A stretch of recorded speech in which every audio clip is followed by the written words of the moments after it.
পেটে প্রচন্ড ব্যথা করছে আর পা দিয়ে দাঁড়াতে পারছে না, বমি বমি ভাব হচ্ছে। পায়ের দিকটা কেমন অবশের মতো লাগছিল, পা নাড়াতে পারছিল না। ওর নিজের পায়ে দাঁড়ানোর মতো শক্তিটুকু অবশিষ্ট নেই। শরীরে কোনো কাপড় নেই, গায়ে দেওয়ার পাতলা চাদরটা গায়ের সাথে জড়িয়ে রেখেছে। উদয় বুঝতে পারলো যে ওর খুব কষ্ট হচ্ছে, কিন্তু তারপরও রেহাই পায়নি লিয়া। ওকে কোলে তুলে নিয়ে যায় বাথরুমে। লিয়া বারবার না করতে থাকে, কিন্তু কে শোনে কার কথা? উদয় যে আজ ওর নিজের কথা শোনারও মুডে নেই। ওকে আজ পেয়ে বসেছে নিজের অধিকার আদায়ের নোংরা খেলায়। বাথরুমের ভিতর বসিয়ে ফুল স্পিডে ঝর্ণা ছেড়ে দেয়। দুজনেই ঝর্ণার নিচে ভিজতে থাকে। ভিজতে ভিজতেও লিয়াকে কামড়ে ক্ষত বিক্ষত করে দেয় উদয়। বাথরুমে বসেও আবার চলে দৈহিক উত্তেজনার দুষ্টামি আর আদিম উন্মাদনা। লিয়া বাথরুমেই পড়ে রইল, দাঁড়ানোর মতো শক্তি ওর গায়ে নেই। উদয় নিজেই লিয়াকে গোসল করিয়ে দিল, নিজেও গোসল করে নিল। লিয়াকে কাপড় পরানোর জন্য দাঁড় করালো। লিয়া দাঁড়াতেই পারছে না, পড়ে যাচ্ছে। উদয় ওকে ধরে ফেলল। কাপড় পরানোর আগে উদয় দেখে লিয়ার সারা শরীরে অনেক জায়গায় লালচে আর নীলচে দাগ হয়ে রক্ত জমে গেছে। উদয় দাগগুলি হাত দিয়ে ছুঁয়ে দিলে লিয়া ব্যথায় কুকিয়ে ওঠে। দাগের ওপর আলতো করে চুমু দিল। সরি জান, মাফ করে দাও, এটা আমার একদম উচিত হয় নাই। এরকম যেন আর না হয়, আমি সেদিকে লক্ষ্য রাখবো। তারপর লিয়াকে কাপড় পরিয়ে ওয়াশরুম থেকে কোলে করে বেরিয়ে আসে। লিয়াকে বিছানায় শুয়ে দেয়। উদয় নিজেও বিছানায় শুতে গেলে দেখে বিছানায় জায়গায় জায়গায় সোপ সোপ রক্তের দাগ লেগে আছে। কাবার্ড থেকে একটা চাদর বের করে লিয়াকে বিছানা থেকে উঠিয়ে সোফায় বসিয়ে দিয়ে নিজের চাদর বদলে দেয়। রক্তের দাগ লাগা চাদরটা আমি ধুয়ে মেলে দিয়ে আসি। লিয়াকে আবার সোফা থেকে তুলে বিছানায় নিয়ে শুয়ে দেয়। রেস্ট নাও, তুমি বেশ অসুস্থ, একটু রেস্ট নাও, আমি আসছি বলে চাদর নিয়ে বাথরুমে চলে গেল। আর মনে মনে বলল, এতটা উন্মাদনা ঠিক হয়নি, খুব বাড়াবাড়ি করে ফেলেছি। পিচ্চি বউটা নিশ্চয়ই খুব কষ্ট হয়েছে। এখন লিয়ার এই অবস্থা দেখে খুব খারাপ লাগছে, মায়াও লাগছে খুব। কিন্তু তখন আমি আমার মধ্যে ছিলাম না। আমি তো এমন না, এটা আমি কি করে ফেললাম? বিছানার চাদর ধুয়ে বারান্দায় মেলে দিয়ে এসে বয়ম থেকে বিস্কিট বের করে লিয়াকে খেতে দিল। ও খেতে চাইল না, তারপরও জোর করে একটা বিস্কিট খাওয়ালো। তারপর ট্যাবলেট স্ট্রিপ থেকে খুলে 2টা প্যারাসিটামল ট্যাবলেট খাইয়ে দিল। বলল, ব্যথা কমে যাবে একটু পরেই, শুয়ে থাকো চুপ করে। লিয়া ক্ষীণ কণ্ঠে বলল, আমি বাসায় যাব, আজই যাব, এক্ষুনি যাব। এক মুহূর্ত থাকবো না আপনার কাছে। আমাকে বাসায় পাঠানোর ব্যবস্থা করেন। আমার ভয়ে বাসায় চলে যেতে চাচ্ছ? সরি, আমার কৃতকর্মের জন্য। আমার তখন মাথা ঠিক ছিল না। আমার পিচ্চি বউটা খুব হট, তাই নিজেকে কন্ট্রোল করতে পারিনি। কন্ট্রোলের বাইরে চলে গিয়েছিলাম। তোমাকে দেখলে আমি স্থির থাকতে পারি না, মাথার মধ্যে সব এলোমেলো হয়ে যায়। আমি বুঝতে পারিনি তোমার এত কষ্ট হবে। তোমাকে দেখে তো মনে হয় না যে তুমি এত উইক। আমার পিচ্চি বউ, আমার লক্ষ্মী বউটা। আর এমন হবে না বলে কান ধরলো। তুমি আছো বলে দেখো আমি কত তাড়াতাড়ি সুস্থ হয়ে গেছি। তুমি চলে গেলে আমি আবারও অসুস্থ হয়ে যাব। এবার বোধহয় মরেই যাব। লিয়া ওর দিকে চোখ বড় বড় করে তাকিয়ে অন্যদিকে মুখ ফিরিয়ে নিল। উদয় ওকে পরম মমতায় আর ভালোবাসায় জড়িয়ে ধুল। দুপুরে রিমি কলেজ থেকে ফিরে এসে উদয়ের ঘরের দরজায় নক করলো। উদয় উঠে গিয়ে খুলে দিল। রিমি বলল, ভাবি কই? তার সাথে গল্প করতে এলাম।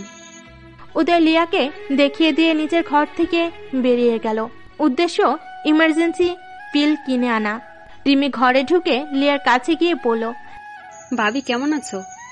লিয়া কোনো উত্তর দিল না। রিমি দেখলো লিয়ার শরীর কেঁপে কেঁপে নড়ে উঠছে। রিমি লিয়ার মুখ নিজের দিকে ফিরিয়ে এনে দেখলো লিয়া কাঁদছে।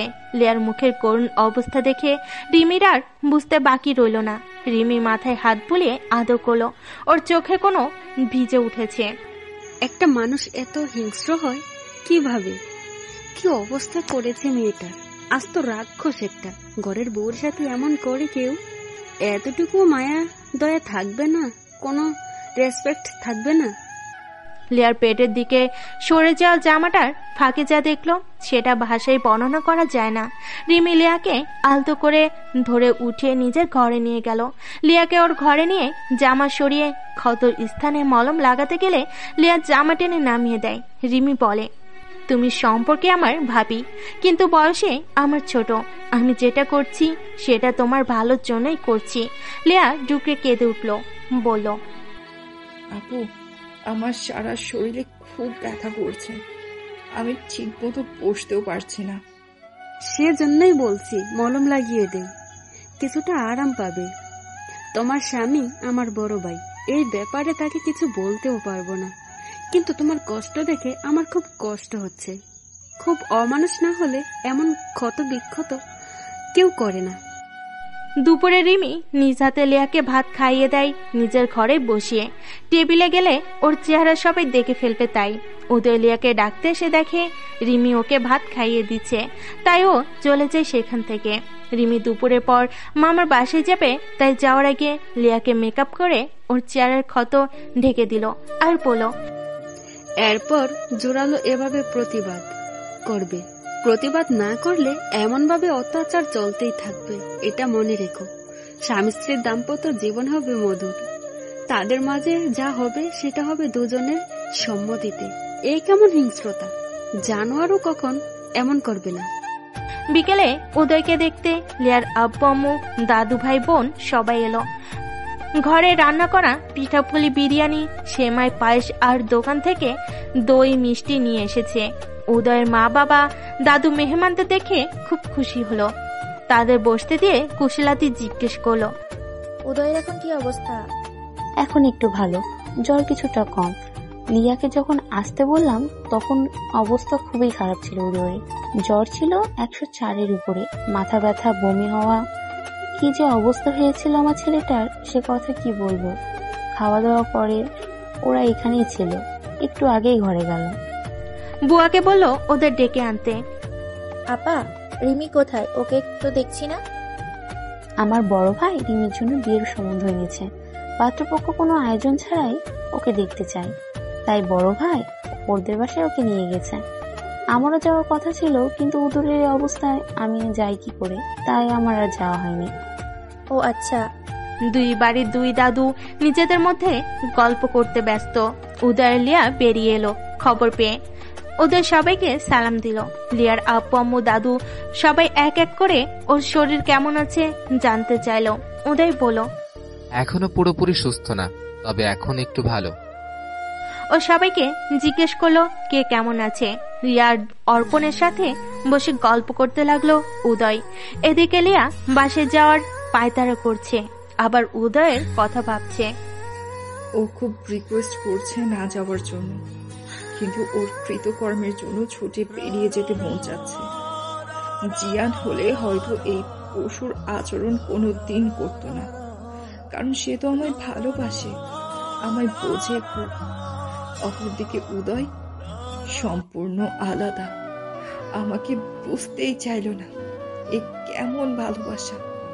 ভালোবাসার নামে খুব লেগেছে দেহটা, রক্তাক্ত ক্ষত বিক্ষত করেছে।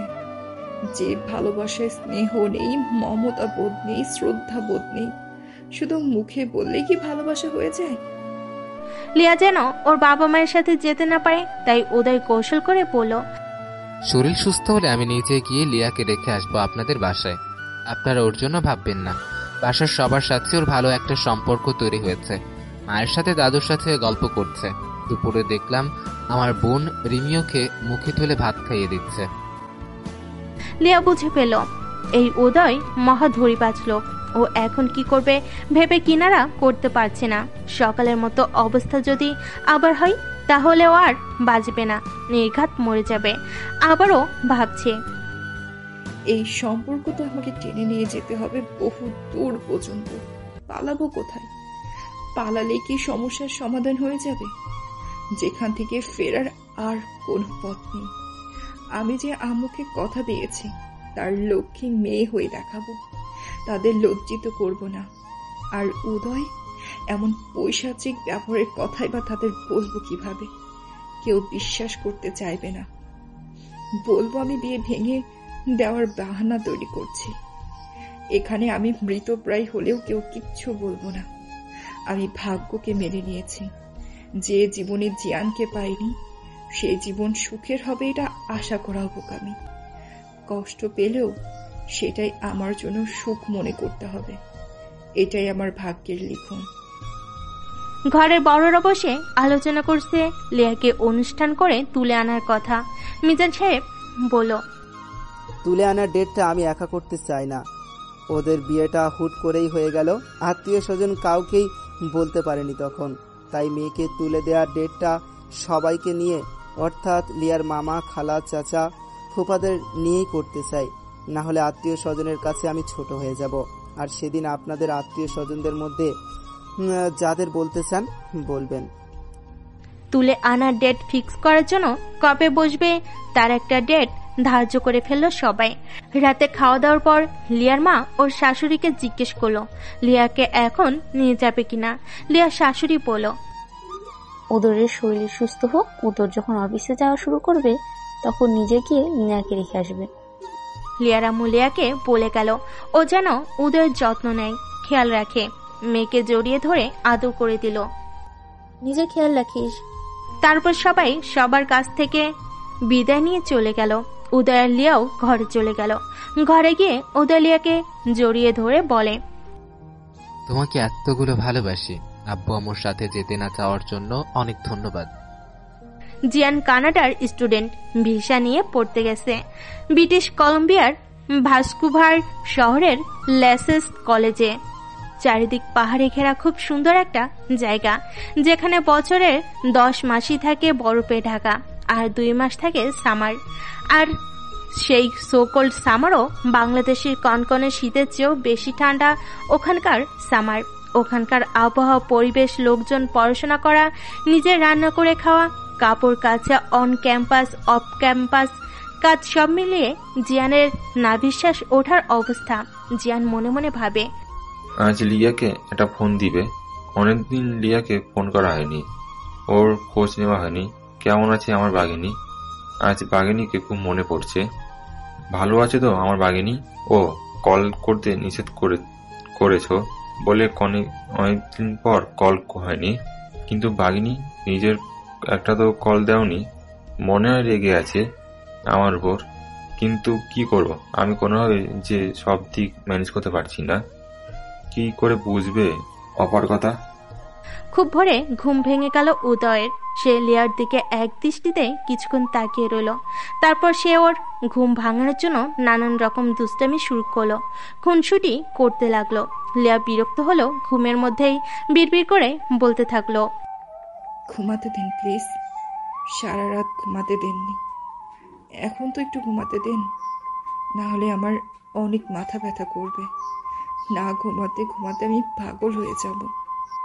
উদয়কে সোজা করে শুয়ে দিয়ে ওর পেটের উপর থেকে কামিজটা সরিয়ে লিয়ার পেটের সাথে নিজের গাল লাগিয়ে শুয়ে রইল কিছুক্ষণ। পেটের উপর নাক ঘষে সুড়সুড়ি দিল, হাত স্লাইড করতে থাকলো সারা শরীরে। তারপর নিজের চাহিদা মিটিয়ে উঠে পড়ল। উদয়ের শরীর এখন সুস্থ, আজ সে অফিসে যাবে। লিয়াকে বলেছিল অফিস ছুটির পর ওকে ওর বাসায় দিয়ে আসবে। লিয়া রাজি হয়নি। ও বলল, না, আমাকে বাসায় পৌঁছে দিয়ে তারপর আপনি অফিস যাবেন, না হয় আমি একাই চলে যাব। অগত্যা সে লিয়াকে নিয়ে অফিস টাইমে অনেক আগেই বেরিয়ে যাবার সিদ্ধান্ত নিল। লিয়া আজ চলে যাবে, তাই শাশুড়ি মা ভোরে উঠে নাস্তা রেডি করে ওদের দুজনকে খাওয়ালো। লিয়া আগেই গোসল করে নিজে রেডি হয়ে ব্যাগ গুছিয়ে রেখেছিল। নাস্তা খাওয়ার পর শাশুড়ি মাকে পায়ে হাত দিয়ে সালাম করলো। শাশুড়ি মা ওকে বুকে জড়িয়ে ধরে আদর করলো, অনেক দোয়া করলো আর বলল, খুব শীঘ্রই তোমাকে এই বাসায় পার্মানেন্ট রেখে দেওয়ার ব্যবস্থা করব। লিয়া মাথা নিচু করে মুচকি হেসে সবার কাছ থেকে বিদায় নিয়ে বাসা থেকে বেরিয়ে এলো। গাড়িতে ওঠার পর উদয় বলল, তোমাকে একদম যেতে দিতে ইচ্ছে করছে না। এই অল্প সময়ে তুমি আমার অভ্যাসে বদলে দিয়েছো। তুমি আমার নেশা হয়ে গেছো। অফিস শেষ করে বাসায় এসে যখন তোমায় দেখতে পাবো না, তখন যে আমার কি অবস্থা হবে সেটা ভেবেই আমি ফিট খাচ্ছি। কার মুখ দেখে চোখ জোড়াবো, কাকে বুকে চেপে ধরে কলেজা ঠান্ডা করব, কাকে আদর করতে করতে হারিয়ে যাব অজানায়। পাগল করা ওই ঠোঁট কই পাবো কিস করতে। ফাঁকা ঘর, শূন্য বিছানা, ভাবতেই বুকটা হাহাকার করে উঠছে। যতই ফিট খান আর যতই হাহাকার করেন, আপনি কিন্তু আমাদের বাসায় আজকের পর আর আসবেন না। আজকে বাসায় যাবেন আর তুলে নেওয়ার দিন আসবেন। উদয় বলল, কেন? আপনি আমাদের বাসায় আসলে আপনাকে নিয়ে এক ঘরে দরজা বন্ধ করে ঘুমানো আমার পক্ষে একেবারেই অসম্ভব। তাহলে আমি লজ্জায় মরেই যাব। তাহলে আমি আবারও অসুস্থ হই, সেটাই ভালো। তুমি আমার কাছেই থাকবে তখন। লিয়া ওর দিকে তাকিয়ে চোখ রাঙিয়ে বলে, মুখে যা আসে তাই বলেন না, আর কখনো এই ধরনের বাজে কথা বলবেন না। অসুখ বিসুখ নিয়ে এই ধরনের কথা বলতে হয় না, এটা জানেন না? উদয় হেসে ফেল। এক হাতে গাড়ির স্টিয়ারিং ধরে রাখছে, আর এক হাতে লিয়ার হাত ধরা। এত লজ্জা লজ্জা করে আমাকে দূরে রাখবে, এতে কি তোমারও খারাপ লাগবে না? তুমিও কি আমাকে কাছে পেতে চাইবে না? আমাকে কি একটুও মিস করবে না? তুমি খুব পাষাণ। আপনি আমার সাথে 2 বাড়িতেই থাকতে পারবেন, আর সেটা অফিসিয়ালি আপনার বাসায় তুলে নেওয়ার পরে। সত্যি বলছি বউ, তোমাকে ছেড়ে থাকতে আমার খুব কষ্ট হবে। অফিস ছুটি হলে আমি তোমার কাছে আসতে চাই, অনুমতি দাও। একদম না, প্লিজ। এই নিয়ে আর কোনো কথা না, আমরা ভিডিও কলে কথা বলবো। ওরা বাসায় পৌঁছে গেল। উদয় গাড়ি সাইডে রেখে লিয়ার সাইডে দরজা খুলে দিল। লিয়া গাড়ি থেকে নেমে ওকে টাটা বাই বাই করলো। তুমি তো ভীষণ আজব, শ্বশুরবাড়ির গেট থেকে বিদায় দিচ্ছ। ভিতরে আসতে বলবে, চা কফি কিছু অফার করবে, তা না করে গেট থেকেই বিদায় করে দিচ্ছ। আফটার অল আমি এবারে জামাই, আমার একটা মান সম্মান আছে। জামাই আদর আমার বৈবাহিক সূত্রে পাওয়া হক। কই আমার সেই জামাই আদর? সেসব তুলে নেওয়া পরে হবে। তুলে নেওয়ার কি কিছু বাকি আছে? শুধু অনুষ্ঠান করে খাওয়া দাওয়াটাই বাকি। না, তারপরও আমার খুব লজ্জা করবে। আব্বু আম্মু দাদুর সাথে দেখা করে যাই, তারা আমাকে খারাপ ভাববে, বলবে তাদের মেয়েকে রাস্তায় নামিয়ে দিয়ে গেছি। সেসব আমি বুঝবো। আপনি অফিসে যান, আপনার দেরি হয়ে যাচ্ছে। পৌঁছে ফোন দিয়েন। ঠিক আছে মহারানী, আমি যাচ্ছি, ভালো থেকো। বলে এদিক সেদিক তাকিয়ে সুযোগ বুঝে ওর কপালে একটা চুমু দিয়ে গাড়িতে গিয়ে বসলো। তারপরই দুজনের হাত ওয়েব করে বাই জানালো। গাড়িটা চোখের আড়াল হলে লিয়া বাড়ির ভিতরে চলে গেল। বাসায় আসার পর লিয়ার মা বলল, কিরে, কার সাথে আসলি? উনি নামিয়ে দিয়ে গেছে। উদয় ভেতরে এলো না কেন? ওকে আসতে বলিসনি? আমি আসতে মানা করছি, ভিতরে আসতে ওনার অফিসের দেরি হয়ে যাবে। মায়ের সাথে ডাইনিং টেবিলে বসে কথা বলছে লিয়া। তোর শ্বশুরবাড়ির গল্প বল, তারা কেমন? তোকে কেমন আদর যত্ন করলো? তাদের আচরণ ব্যবহার কেমন? সবাই ভালো আম্মু। আরো কিছুক্ষণ গল্প করলো মার মেয়ে। আমি ঘরে গেলাম আম্মু, একটু ঘুমাবো, খুব টায়ার্ড লাগছে। আমাকে যেন কেউ না ডাকে।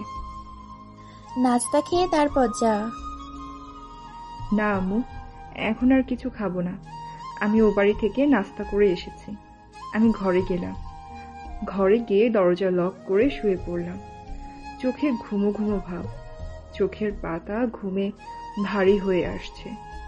উদয়কে একটা ফোন দিয়ে তারপর ঘুমাই, না হলে ও ফোন দিলে আমার কাঁচা ঘুমটাই নষ্ট হবে। উদয়কে কল দিল। উদয় কল রিসিভ করে বলল, আমি এক্ষুনি তোমাকে ফোন দিতে যাচ্ছিলাম। ঠিক মতো পৌঁছেছেন? কিছুক্ষণ আগেই পৌঁছেছি। আমি তোমাকে এখনই মিস করতে শুরু করেছি, তুমিও কি আমাকে মিস করছো? বাজে কথা না বলেই মন দিয়ে কাজ করেন। এখন রাখি। আমাকে তোমার কাছে আসতে বলবে না? আবার সেই বাজে কথা? উদয় হেসে ফেল। আচ্ছা, আর বলবো না। তুমি এখন একটু ঘুমিয়ে থাকো, আমি লাঞ্চ ব্রেকে আবার ফোন দিব। আচ্ছা বলে ফোন রেখে লিয়া শুয়ে পড়ল। ঘুমাতে চেষ্টা করছে, তখনই ফোনটা বেজে উঠল। ফোন হাতে নিয়ে দেখলো বিদেশি নাম্বার। রিসিভ করলো। ফোনের ওপাশে জিয়ান বলল, হ্যালো বাগানি, আমার বাগানি কেমন আছে? সরি, অনেকদিন তোমার কোনো খোঁজ খবর নিতে পারিনি। লিয়া ওর গলার আওয়াজ শুনেই কেঁদে ফেল। কতদিন পর প্রিয় মানুষটার গলার আওয়াজ শুনতে পেল। ওর চোখের ঘুম গায়েব হয়ে গেল। কি বলবে ওকে? আমার বিয়ের কথা ওকে কিছুতেই বলা যাবে না। ও তাহলেই ভেঙে পড়বে। ওর পড়াশোনা, ওর সামনের উজ্জ্বল ভবিষ্যৎ সব নষ্ট হয়ে যাবে। ও ঠিক করলো জিয়ানের সাথে আগের মতোই স্বাভাবিকভাবে কথা বলবে।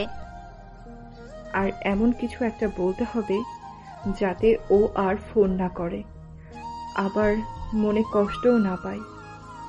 ভালো আছি আমি। এতদিন পরে মনে পড়লো আমার কথা। মনে সব সময় পড়ে, কিন্তু সময় সুযোগ হয়ে ওঠে না।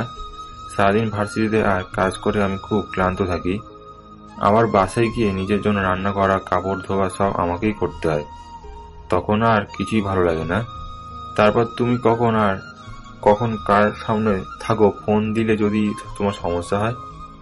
এইভাবে আমি ইচ্ছা হলেও কল দিই না। কথা ছিল তুমি কল দিবে নিজের সুযোগ মতো, কিন্তু তুমি কোনোদিন একটা কলও দেওনি আমাকে। কেন লিয়া, আমাকে একটা কল দাওনি? এমনি আমি কল দেইনি, ভেবেছি যদি আপনার পড়াশোনার কোনো ডিস্টার্ব হয় তাই। এটা কোনো কথা বললে? প্রিয়জনের সাথে কথা বললে মনটা চাঙ্গা হয়ে, এটা জানো না? থাক ওসব কথা। এখন বলেন, ওখানে আপনি কি কাজ করেন? আবার আপনি না পড়তে গেছেন, কাজ করেন কেন তাহলে? এখানে আসার আগেই ওয়ার্ক পারমিট করে আসছি। এখানে অন ক্যাম্পাস, অফ ক্যাম্পাস কাজ করি। অন ক্যাম্পাস কাজ হলে লাইব্রেরিতে কাজ, বইয়ের হিসেব রাখা, রেকর্ড করা, কে বই নিল আর কে বই ফেরত দিল সেই রেকর্ড। ল্যাবের কাজ হচ্ছে কোন প্রফেসর কোন ইনস্ট্রুমেন্ট নিল আর রেকর্ড রাখা, ফেরত দেওয়ার রেকর্ড রাখা। তারপর আছে ক্যান্টিনের কাজ, অফ ক্যাম্পাসের কাজ, শপিং মলে চাইলে কাজ করা যায়। আমি এখন ওয়ালমার্টে কাজ করছি। বড় বড় সুপার স্টোরে কাজ করা যায়, কফি শপ, টিম হর্নার্স, স্টারব্যাক। আমি এখানেও কাজ করেছি। এরা এত কাজ করেন কেন? আর পড়াশোনায় ক্ষতি হবে না? শুধু আমি একা কাজ করি না, সব স্টুডেন্টরাই করে। পড়াশোনার কোনো প্রবলেম হয় না।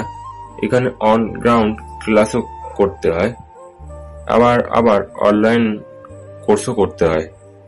প্রতি সপ্তাহে একজন প্রফেসর যার student portal Google classroom post করে।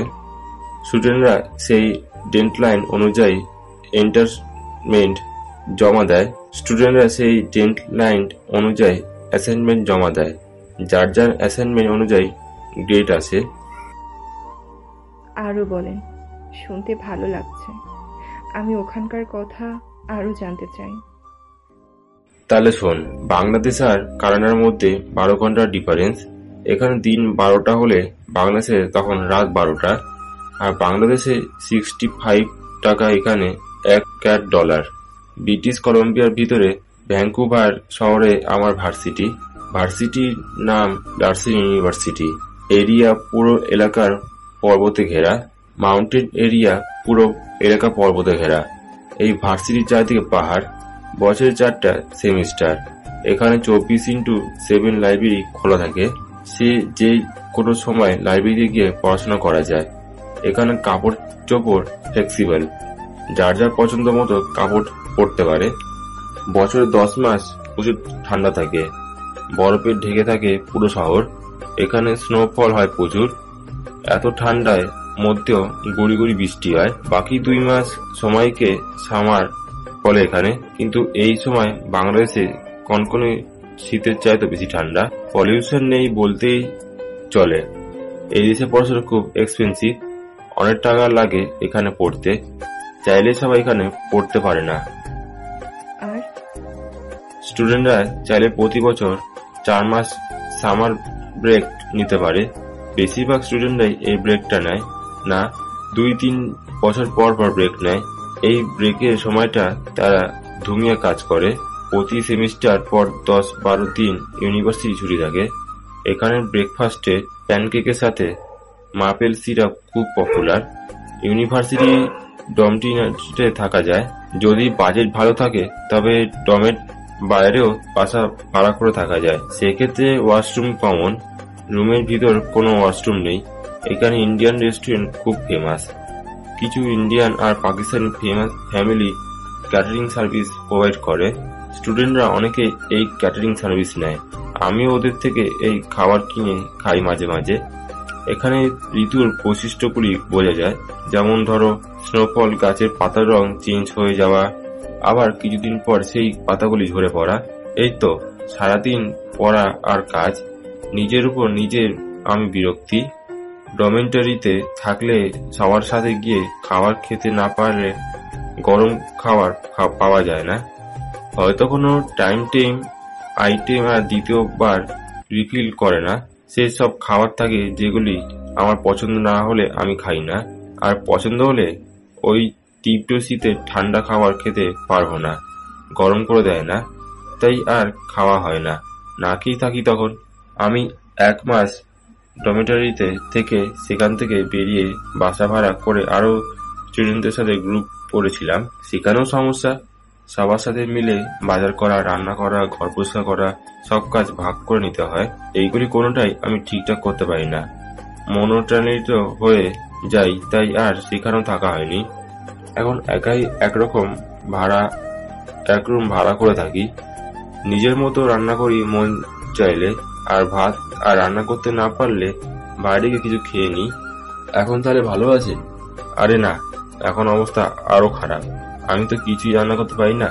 সকালে একটা নুডলস রান্না করি, অর্ধেক খাই, আর বাকি অর্ধেক রাতে ফিরে এসে খাই। নুডলস খেতে খেতে আমার জীবন অতিষ্ঠ। মাঝে মাঝে বেশি ক্ষুধা লাগলে স্যান্ডউইচ খাই, আর প্রচুর কফি খাই। এখানে 1 কাপ কফি $2। শীতে খুব কষ্ট পাচ্ছি।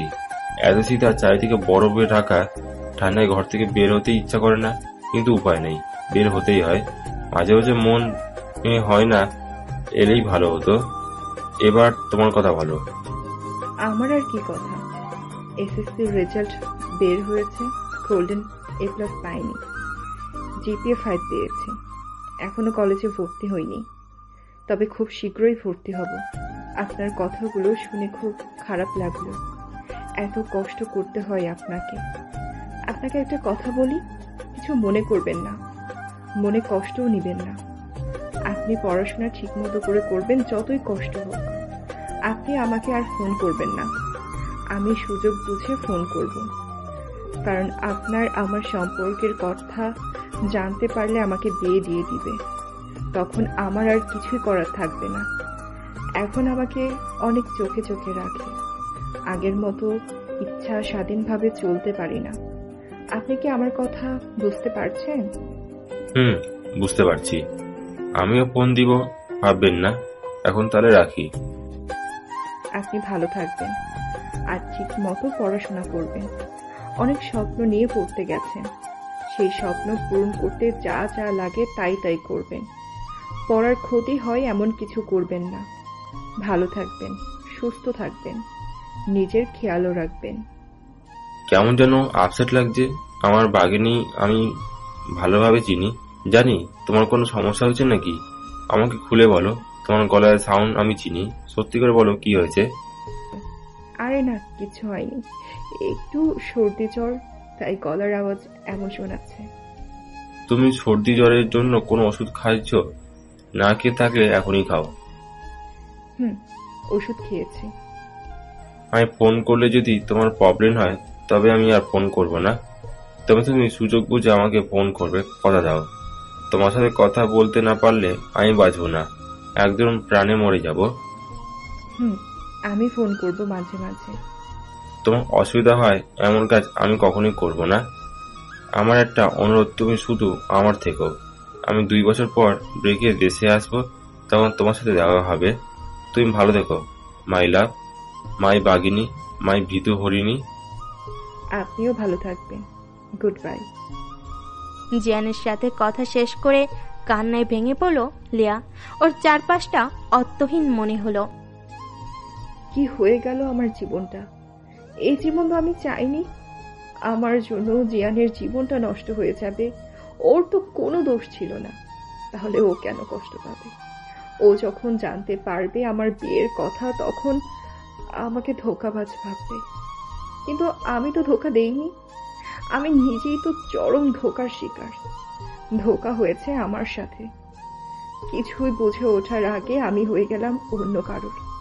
এখানে আমার কি কোনো দোষ ছিল? আমার কি কোনো অপরাধ ছিল? বিনা অপরাধে আমি যাবৎ জীবন সাজার ভাগী হলাম। কি করতে পারতাম আমি? বাবা মায়ের অবাধ্য হতাম? সেটাই কি ভালো হতো? আর অবাধ্য হয়ে আমি কি করতাম? কোথায় যেতাম? কার কাছে যেতাম? কে দিত আমাকে ঠাঁই?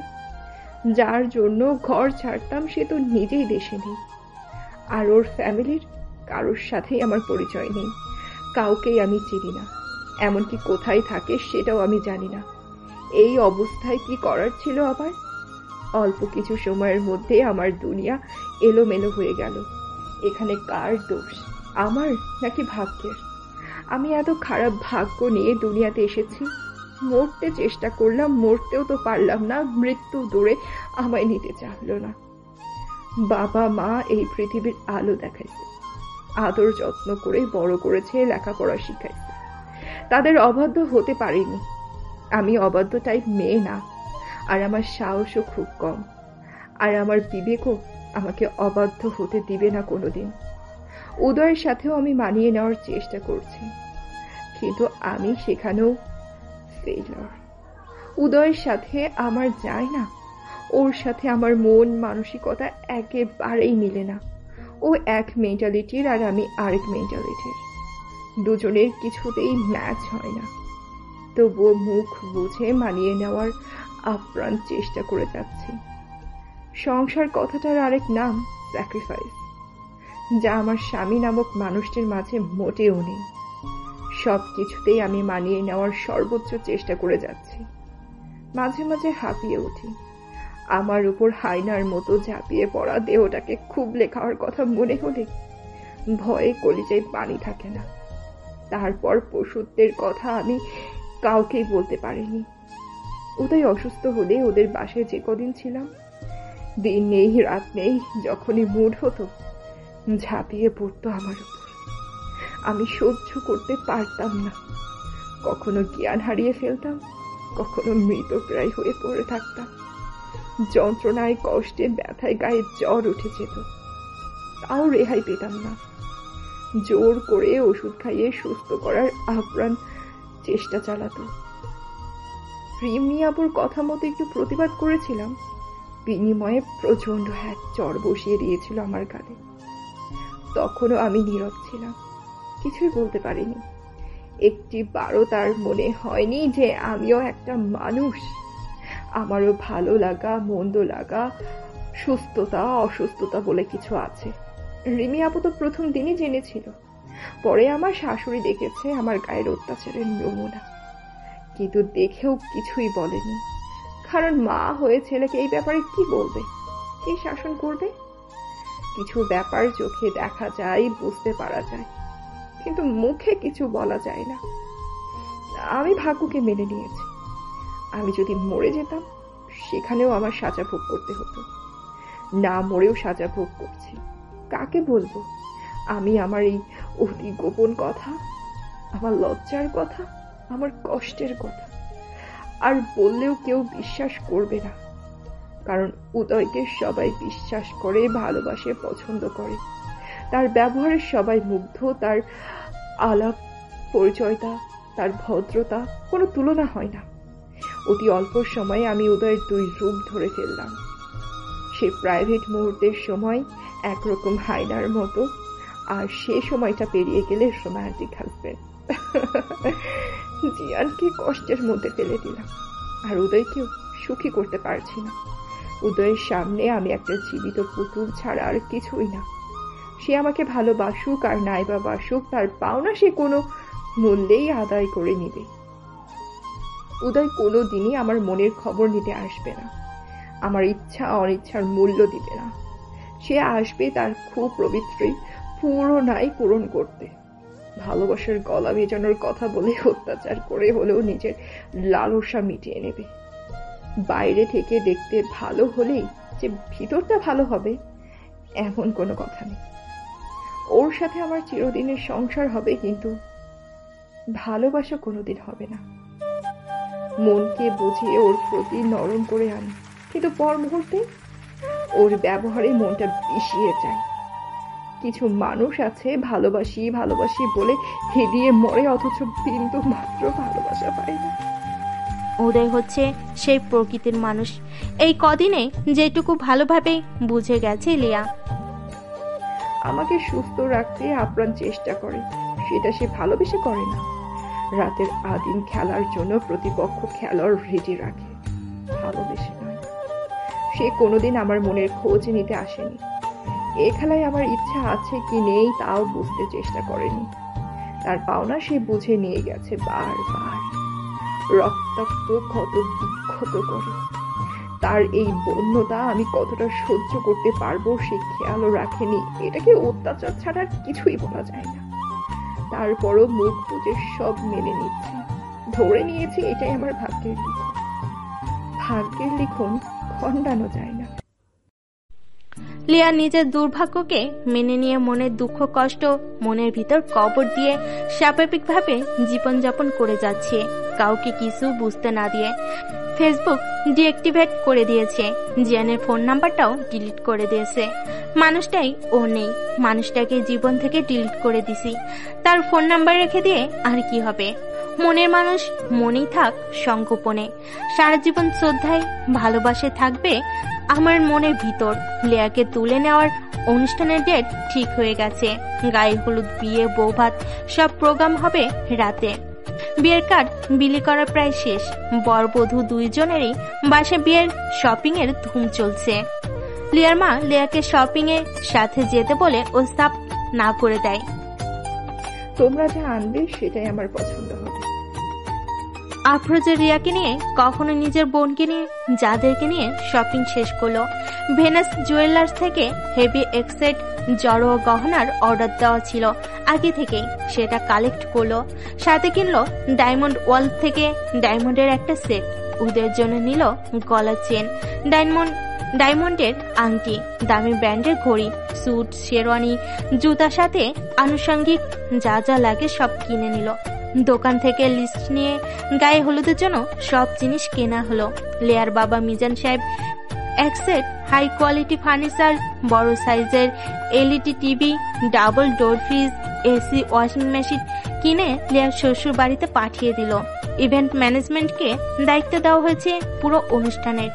তারা সেই অনুযায়ী ঘর বাড়ি ডেকোরেশন থেকে শুরু করে গেট সাজানো, লাইটিং করা, বিয়ে আর হলুদের ডালা সাজানো পর্যন্ত সব করেছে।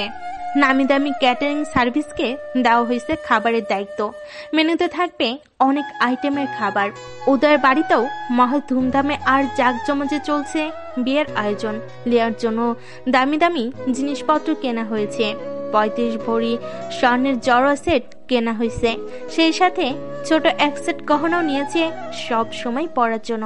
বরবধূ দুজনের ফ্যামিলি যথেষ্ট ধনী, তাই আভিজাত্যের কোনো কমতি না হয় সেদিকে টান টান দৃষ্টি রেখে কাজ চলছে। লিয়ার বিয়ের অনুষ্ঠান হবে রাওয়া কনভেনশন হলে, আর উদয়ের বৌভাতের অনুষ্ঠান হবে গলফ ক্লাবে।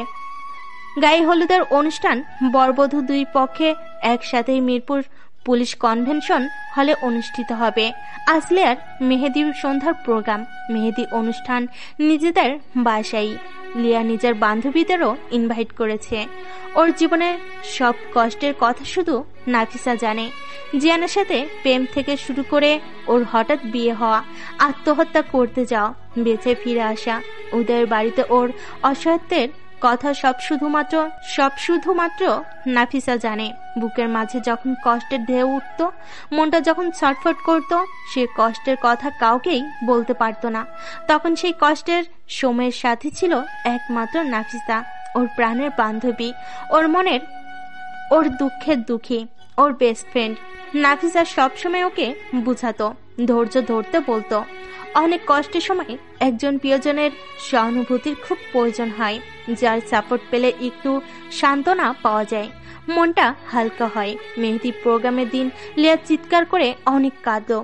এতদিন কেঁদেছে নীরবে নিঃশব্দে, বুকের মাঝে পাষাণ বেঁধে গুমড়ে মরেছে। আজ যেন মনার বাধা মানছে না, মনের ভিতর জমে থাকা কষ্টের বরফটা গলে বেরিয়ে আসতে চাইছে। কেউ বুঝলো না এই কান্নার অর্থ, শুধু নাফিসা ছাড়া। মা কিছুটা অনুমান করতে পেরেছিল ওর আম্মুরও অনেক খারাপ লাগছে, মেয়ের জন্য কষ্ট হচ্ছে, কিন্তু কিছুই করা নেই। তখনও কিছুই করার ছিল না। বিয়ে থামানোর চেষ্টা করেছিল, কিন্তু শ্বশুরের এক গুমের কাছে হেরে গেছে। সে নিজেও মেয়ের সাথে অনেক কান্না করলো, মনে মনে ভাবলো, মেয়েদের জীবন যতই আধুনিক হোক, যতই স্বাধীন হোক, তারপর কোথাও না কোথাও মেয়েরা খুব বেশি পরাধীন। কখনো কখনো এই পরাধীনতার শৃঙ্খল থেকে বেরিয়ে আসা সম্ভব হয় না। তারপর ওদের গায়ে হলুদ পার্টি, গান বাজনা, খাওয়া দাওয়া, অনেক আনন্দ হই হুল্লোড় করে শেষ হলো। আজ লিয়ার বিয়ে। বিয়ে তো আগে হয়ে গেছে, তবুও এটাকে বিয়ের অনুষ্ঠানই বলা ভালো। আজ বর আসবে বধূকে নিজের বাড়িতে নিয়ে যেতে। খাওয়া দাওয়া, অনেক আনন্দ উল্লাস করলো সবাই। এবার লিয়ার বিদায়ের পালা। আব্বু আম্মু, দাদু, নিকট আত্মীয় সবাই অশ্রুসিক্ত নয়নে বিদায় দিল লিয়াকে। লিয়া অযোধ্যায় কান্না করতে করতে গাড়িতে উঠল। চলতে চলতে গাড়ি এসে উদয়ের বাসার গেটে এসে থামলো। বাসার মুরব্বীরা এসে বউ নামিয়ে ভিতরে নিয়ে গেল। বিভিন্ন আচার অনুষ্ঠান করে বধূবরণ করা হলো। মিষ্টির শরবত খাওয়ানো হলো। আংটি খুঁজে বের করার খেলা হলো। রঙিন পানি থেকে আংটি খুঁজে বের করতে হবে। পরপর 3 বারই লিয়া জিতল। এই হাসি ঠাট্টায় অনেক রাত হয়ে গেল। এবার বউকে বাসর ঘরে নিয়ে গেল রিমি। আমার ননদ রিমি আপু আমাকে ঘরে নিয়ে খাটে বসিয়ে দিল। ঘরটা খুব সুন্দর করে সাজানো হয়েছে। অর্কিড ফুল আর মরিচ বাতি দিয়ে সাজানো পুরো ঘর। বিছানাটা ফুলে ফুলে সাজানো, শুধু লাল গোলাপ দিয়ে সাজিয়েছে। স্লিং থেকে গোলাপ ফুলের মালা ঝুলে এসে নেমে পড়েছে বিছানার চারপাশে। ভীষণ সুন্দর লাগছে দেখতে। চারিদিক মুগ্ধ নয়নে চোখ ফিরিয়ে দেখলাম। বিছানাটা দেখা মাত্রই ওর বুকটা ধক করে উঠল। যদিও খাটটা নতুন, তবু এই একই জায়গায় সেট করা। কিছুদিন আগে যেখানে সে হয়েছে চরম অত্যাচারের শিকার। যে কয়দিনই এখানে এসেছিলাম, স্বামী নামক মানুষটা দিনে রাতে করেছে বৈধ ধর্ষণ। কষ্টে গলা দিয়ে চিৎকার বেরিয়ে আসতো। পাষাণ্ড কখনো হাত দিয়ে মুখ চেপে ধরে আওয়াজ বন্ধ করত, কখনো ঠোঁটে ঠোঁট ডুবিয়ে দিয়ে শব্দ কান্না বন্ধ করত। তার ফল হাতের থাবায় কোকিয়ে উঠতাম। নখের আঁচড় আর কামড়ের কারণে আমি কষ্টে ছটফট করতাম। মুখে বলতাম আমার খুব কষ্ট হচ্ছে, আমাকে ছেড়ে দেন। তবুও তার তৃপ্তি না হওয়া পর্যন্ত ছাড়া পেতাম না। শরীরের ব্যথা কমার জন্য বেলায় বেলায় ট্যাবলেট খেতে হতো। সেই ব্যথা কমার আগেই আবার নতুন ব্যথার সৃষ্টি হতো। সেই কথাগুলো মনে হতেই গায়ে কাঁটা দিয়ে উঠল। মন চাইছে এখান থেকে ছুটে পালিয়ে যায়। আজকেও কি করবে ওই রকম ভয়ঙ্কর অত্যাচার? ভাবতেই ভয়ে গায়ে কাঁটা দিয়ে উঠল। কিভাবে এই টর্নেডো থামবে, আর বলবোই বা কিভাবে? ফুলে ফুলে সাজানো বাসর ঘরে বসে আছে লিয়া, আধা হাত ঘুমটা টেনে। ঘুমটার ভিতর সে কেঁদে চলেছে। কি হবে আজ আল্লাহ জানে। সে কিছুটা ভীত, কিছুটা চিন্তিত, আবার লজ্জিত। কথাটা কিভাবে বলবে উদয়কে? ওর পিরিয়ড চলছে, সেকেন্ডে চলছে আজ। প্রচন্ড ব্যথা হচ্ছে তলপেটে, আর সেই সাথে খুব ব্লিডিংও হচ্ছে। এই কথা উদয় যখন জানবে, তখন কি হবে তার রিয়াকশন? সে তো মানতেই চাইবে না, উল্টো রেগে যাবে ভীষণ। কারণ তার মাথায় তো ঘোরে ওই এক ভাবনা, আমাকে খুবলে খাওয়া যেন তার একমাত্র কাজ। উদয়ের সাথে ফোনে ভিডিও কলে কথা বলে এখন দুজনের সম্পর্ক একেবারে সহজ হয়ে গেছে। তারপরেও ভীষণ ভয় পাচ্ছে। কালকেও ফোনে কথা হয়েছে। এই কথা সে উদয়কে বলেনি। এটা কি বলা যায়? কি ভীষণ লজ্জার কথা। লজ্জা বলেও তো একটা কথা আছে। লোকটার মুখে আজে বাজে নোংরা কথা লেগেই থাকতো সব সময়। এমন সব নোংরা কথা বলতো, লজ্জায় লাল হয়ে যেতাম আর কান গরম হয়ে যেত। এইসব পচা কথা কি সব হাজবেন্ডই বলে? উদয় রুমে আসতে পারছে না, তার বন্ধুরা তাকে ছাড়ছে না। এই কথা সে বলেই হাসছে আর খেপাচ্ছে। উদয় জোর করে উঠে যেতে চাইলে ওর এক বন্ধু রতন বলল, এই তুই এত বউ পাগলা হলি কিভাবে?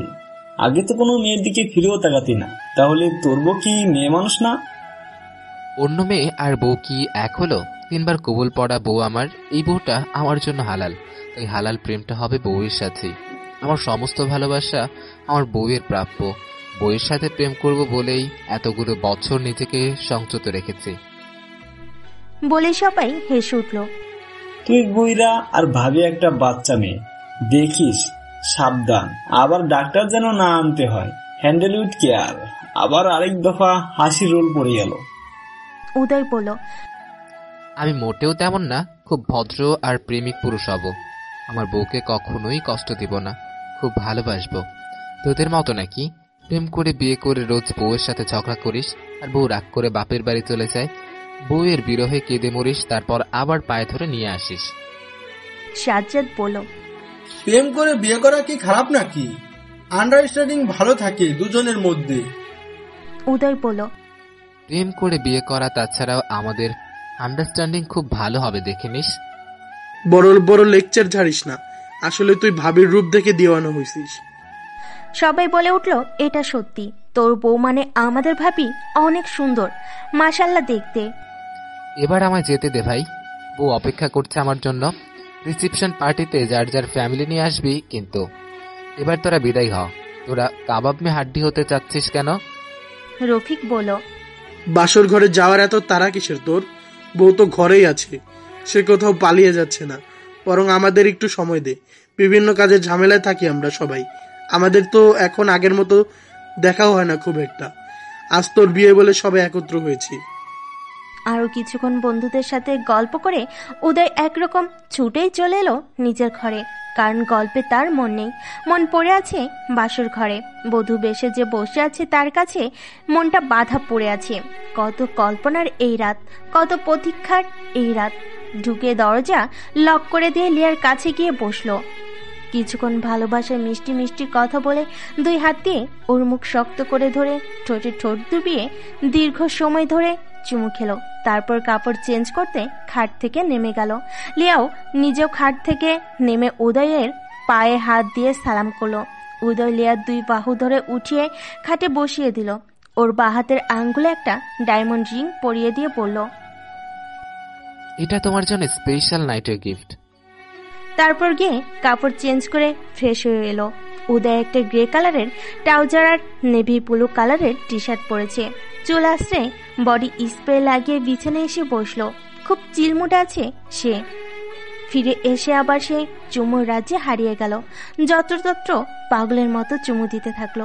লিয়ার গায়ের ভারী গহনাগুলির জন্য একটু অসুবিধা হচ্ছিল। বলল, এই গহনাগুলিতে তোমার অসহ্য লাগছে না? লিয়া বলল, হ্যাঁ। খুব খারাপ লাগছে। উদয় নিজেই একে একে সব গহনা খুলে দিল। এবার একটা সুন্দর বক্স এগিয়ে দিল লিয়ার দিকে, বলল, চেঞ্জ করে এসো। লিয়া বক্সটা খুলে দেখলো ভিতরে একটা লাল রঙের সুন্দর একটা নাইটি। ও নড়ল না, চুপচাপ বসে রইল। পেট ব্যথার কারণে ওর নড়তেও ইচ্ছা করছে না। উদয় তাড়া দিল, কি হলো, চেঞ্জ করে এসো। অগত্যা লিয়ার নাইটি নিয়ে চেঞ্জ করতে ওয়াশরুমে গেল। পার্লারে এত হেভি মেকআপ আর ফোলানো চুল বাঁধা খুব খারাপ লাগছিল।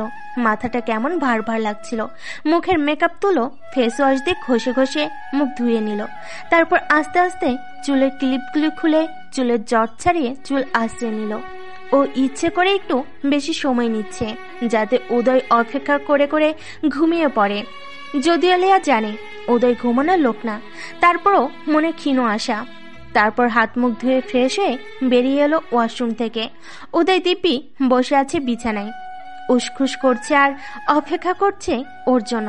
বলো, এতক্ষণ লাগে চেঞ্জ করতে? কি করছিলে এতক্ষণ? একটু মুচকি হেসে বলো, ওয়াশরুমে গিয়ে কি ঘুমিয়ে গিয়েছিলে? না, ঘুমাবো কেন, মেকআপ তুললাম, চুল আঁচড়ে নিলাম। উদয় বলল, তোমাকে এমন বিষণ্ণ দেখাচ্ছে কেন? লিয়া বলল, এমনি শরীর ভালো লাগছে না, জ্বর জ্বর লাগছে, মাথাও ধরেছে খুব, একটু ঘুমালেই ঠিক হয়ে যাবে। মানে কি, আজ আমাদের ফুলসজ্জা রাত আর তুমি ঘুমাতে চাইছো? আমাদের রাত জাগা বাসর তো আগেই হয়েছে, এখন আবার কি? না, হয়নি, আজকেই হলো আসল ফুলসজ্জার রাত, আর আগেরটা ছিল বাড়তি পাওনা, বলেই হাসতে লাগলো উদয়। আমি ওর পাশ কাটিয়ে গিয়ে চুপ করে শুয়ে পড়লাম। ওর কথার উত্তর দিলাম না। হঠাৎ করে উদয় এরকম ঝাঁপিয়ে পড়লো আমার উপর। হাঁটার মতো ছিঁড়ে খুবলে খেতে থাকলো আমায়। আমি সজোরে ধাক্কা দিয়ে সরিয়ে দিলাম। অনেক সাহস করে বললাম, আমার পিরিয়ড চলছে, আজকে ওসব কিছু হবে না। আমার তল পেটে প্রচুর ব্যথা করছে, আমাকে একটু রেস্ট নিতে দিন। এ কথা শুনে ও ভীষণ খেপে গেল। আমি বিশ্বাস করি না, আমি চেক করব। এই কথা শুনে আমি খুব শকড হলাম। আমার চোখে পানি এসে গেল। আমার শরীর অসুস্থ সেদিকে কোনো খেয়ালই নেই। সে আছে তার কামনা চরিতার্থ করার চিন্তায় অস্থির। সবচেয়ে বেশি কষ্ট পেলাম আর অবাক হলাম এই জন্য যে সে চেক করেই ছাড়ল। আমাকে ধাক্কা দিয়ে সরিয়ে দিল। জিজ্ঞেস করলো, কতদিন চলছে? আমি কেঁদে কেঁদে বললাম, আজকে সেকেন্ড ডে চলছে। বলল, ভালো, এখন ছুটিগুলি ঘরে বসেই নষ্ট করে ফেলি। অফিস থেকে 1 সপ্তাহর ছুটি নিলাম হানিমুনে যাব বলে, আর তুমি আমার সব আশায় পানি ঢেলে দিলে। কতক্ষণ চিল্লাচিল্লি করে আমার নাভির ঠিক নিচে হাত দিয়ে মুঠোতে যতটা মাংস আসে ততটা মুঠোয় নিয়ে জোরে একটা মোচড় দিল। ব্যথায় আমার জান বেরিয়ে যাচ্ছিল। আমি কষ্টে চিৎকার করে উঠলাম। সে সাথে আমার মুখ চেপে ধরল। মুখ বুজে সব সহ্য করলাম। তারপরও তার অসভ্য অবাধ্য দুটি হাত আমার মুখ জিভ দাঁত থেকে রক্ষা পায়নি। এত সব করার পরও তার রাগ কমেনি। রেগে গিয়ে বিছানা থেকে উঠে ফুল দিয়ে সাজানো খাটটা তছনছ করতে থাকে। ফুলগুলি 2 হাত দিয়ে টেনে ছিঁড়ে ফেলতে থাকে আর বলতে থাকে, ফুল সজ্জায় যখন হলো না তখন ফুল দিয়ে কি হবে। ওর রাগ দেখে আমি ভীষণ ভয় পেয়ে গেলাম। ওর এই রাগের সাথে আমি পরিচিত না। এত রাগকে কখনো দেখিনি। কেমন করে এই মানুষটার সাথে আমার ভালোবাসা হবে? আমি যতই নিজেকে তার ভালোবাসার সমর্পিত হতে চাই ততবারই প্রচন্ড শক পাই। আমি তখন মনের জোর হারিয়ে ফেলি, নিজেকে গুটিয়ে ফেলি। আমি কি শুধু ভোগের বস্তু, যার কাছে আমার মূল্য শুধুই একজন পেট পার্টনার হিসেবে, যে কিনা সর্বদাই তার মনোরঞ্জন করবে আর সেটা করতে না পারলে সব লন্ড ভন্ড করে দিবে। এরপর উল্টো দিকে মুখ ফিরিয়ে শুয়ে রাগে গজগজ করতে থাকে। আমার শারীরিক এই অবস্থা যেন আমি নিজেই বানিয়েছি। এটা আমার অপরাধ। উদয় ভীষণ রেগে আছে। আমি ভাবতে লাগলাম হয়তো ফুলসজ্জার রাত নিয়ে তার অনেক পরিকল্পনা ছিল, অনেক কোনো স্বপ্ন সাজিয়েছিল। আমার কারণেই তা নষ্ট হলো। আমার নিজের কাছেও অপরাধ লাগছিল নিজেকে। কালকে বউ ভাত, বাড়ি ভর্তি মেহমান, রেগে গিয়ে না আবার কোনো সিক্রেট করে। আমি সে ভাবনায় অস্থির। তাকে দিয়ে সবকিছুই অসম্ভব তেমন না। তারপর আমি আমার সব কষ্ট একপাশে রেখে ব্যথা ভুলে ওর রাগ ভাঙানোর চেষ্টা করতে থাকি। ওর পিঠের সাথে লেগে থেকে ওকে জড়িয়ে ধরে শুয়ে রইলাম কিছুক্ষণ। উদয় 2 বার আমার হাত ছুঁড়ে ফেলার মতো জোরে সরিয়ে দিল। আমি আবারও ওকে জড়িয়ে ধরে বললাম, প্রথম বাসরে কিন্তু আপনি বলেছিলেন রাতে আমরা কেউ কাউকে ছেড়ে থাকবো না। আপনি বলেছিলেন, আর আপনি ভুলে গেছেন সে কথা। আমি কিন্তু ভুলিনি। এবার আর হাত সরিয়ে দেয় না। আমি বুঝলাম রাগ কিছুটা কমেছে। নিজেই আমার দিকে ফিরে সয়, টেনে নেয় আমাকে বুকে। তারপর আমার কপালে চুমু এঁকে দিল। আমার চুলে হাত বুলিয়ে দিয়ে বলল, দিনে যেখানেই থাকি না কেন রাতে আমরা কেউ কাউকে ছেড়ে থাকবো না, একে অপরকে বুকে নিয়ে ঘুমাবো। এই কথা আমি ভুলে যাইনি। এটা আমার চিরদিনের লালিত স্বপ্ন। আমি একটু শান্তি পেলাম আজকের মতো রেহাই পাওয়ার জন্য। এতটুকু বুঝলাম ওর রাগ খুব বেশি। ওর রাগ কন্ট্রোল করতে পারে না। দুজনেই দুজনকে জড়িয়ে ধরে ঘুমিয়ে পড়লাম। আজ আমাদের রিসেপশন পার্টি। গফওয়াবে হবে এই পার্টি। আমাকে পার্লারে নিয়ে গেল আমার ননদ রিমি আপু। আগেই বুকিং দিয়ে রাখা ফারজানা শাকিলের পার্লারে গেলাম আমরা। সাথে গেল উদয়ের কাজিন সিস্টাররা। ওরা পার্টি উপলক্ষে সাজবে, ভাইয়ের বিয়ে বলে কথা। আমাকে খুব জমকালো ব্রাইডাল মেকআপ করানো হলো। সাজগোজ শেষ হলে আমায় সরাসরি ক্লাবে চলে যায়। সেখানে গিয়ে দেখি উদয় হেভি সুইটেড বুইটেড হয়ে এসেছে। ওকে দেখতে বেশ ভালোই লাগছে। চেহারায় কোনো রাগের ছাপ নেই, বেশ ফুরফুরে মেজাজে আছে। আজই প্রথম ওকে দেখে আমার ভালো লাগলো। সবার চোখ এড়িয়ে আমাকে ফ্লাইং কিস করলো উদয়। আমার আর উদয়ের ফটোশ্যুট হলো, প্রচুর ছবি তোলা হলো, খুব কাছাকাছি স্টাইলে অনেকগুলো ছবি তোলা হলো।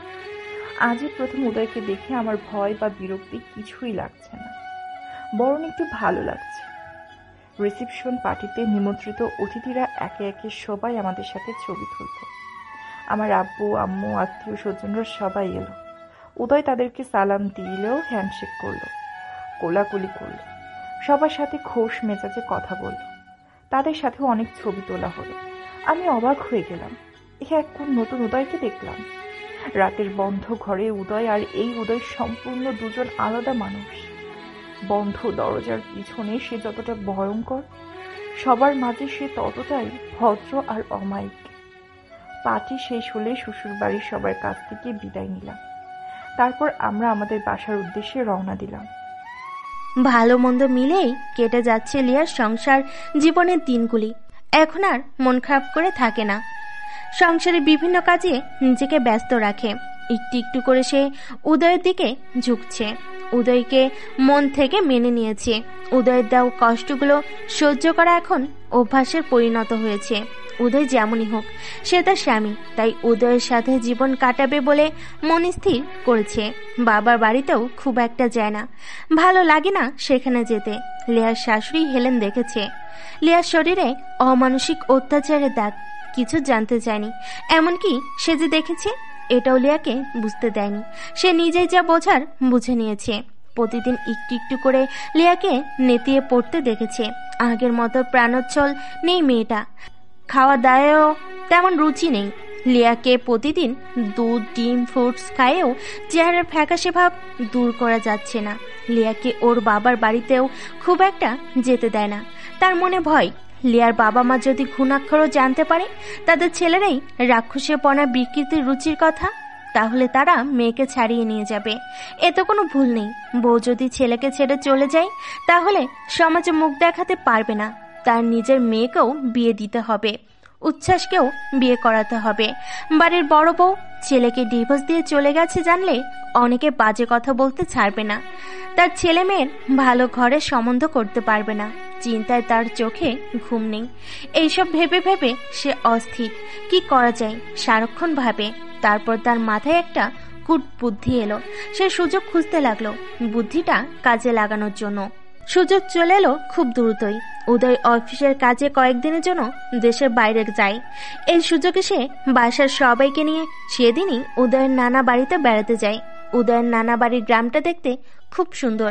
গ্রাম বলতে যা বোঝায় এই গ্রামটা তেমনি অজপরাগা, গাছগাছালিতে পূর্ণ, রাস্তাঘাট কাঁচা।